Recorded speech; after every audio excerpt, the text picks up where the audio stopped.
দেবস্নান পূর্ণিমা ও জগন্নাথ দেবের স্নান যাত্রা। আষাঢ় মাসের শুক্লপক্ষের দ্বিতীয়া তিথিতে হয় রথযাত্রা। রথযাত্রার 15 দিন আগে পূর্ণিমা তিথিতে অনুষ্ঠিত হয় জগন্নাথ দেবের স্নান যাত্রা। জগন্নাথ দেবের স্নান যাত্রা উপলক্ষে এই পূর্ণিমা দেবস্নান পূর্ণিমা নামে পরিচিত। স্নান যাত্রার পূর্বে অনুষ্ঠিত হয় পাহান্ডি বিজয় উৎসব। এটি হলো স্নান যাত্রার প্রথম পর্ব বা একটি গুরুত্বপূর্ণ অংশ।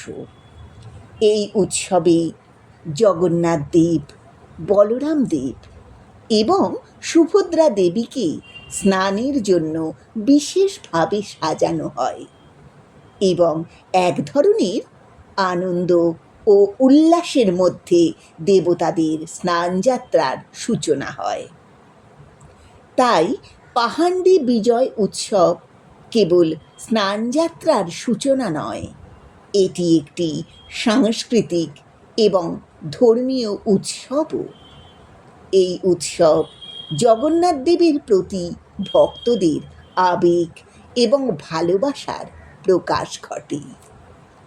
স্কন্দপুরাণ অনুসারে পুরীতে জগন্নাথ দেবের মন্দির প্রতিষ্ঠার পর রাজা ইন্দ্রদ্যুম্ন স্নানযাত্রার অনুষ্ঠান প্রচলন করেছিলেন। দেবস্নান পূর্ণিমার দিন জগন্নাথ দেব, বলভদ্র বা বলরাম দেব এবং সুভদ্রা দেবীর বিগ্রহকে শোভাযাত্রা সহকারে গর্ভগৃহ থেকে স্নান বেদিতে নিয়ে আসা হয়। ভক্তরা তাদের আরাধ্য দেবতাকে সেখানে দর্শন করেন। কূপ থেকে 108 ঘড়া জল তুলে সেই জল মন্ত্র দ্বারা শুদ্ধ করে বিগ্রহগুলিকে স্নান করানো হয়। স্নান পর্ব সমাপ্ত হলে দেবতাদের হাতির পোশাক পরানো হয়, যা হাতি বেশা বা গজবেশ নামে পরিচিত। এই পোশাক দেবতাদের ঐশ্বরিক এবং মহিমান্বিত রূপের প্রতীক। ভক্তদের জন্যে এটি একটি বিরল এবং মনোমুগ্ধকর দৃশ্য।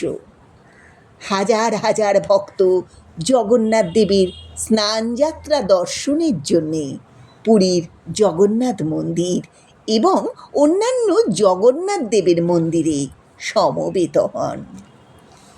স্নানযাত্রার পরে দেবতারা অনাসরা নামক একান্ত সময়কালে প্রবেশ করেন।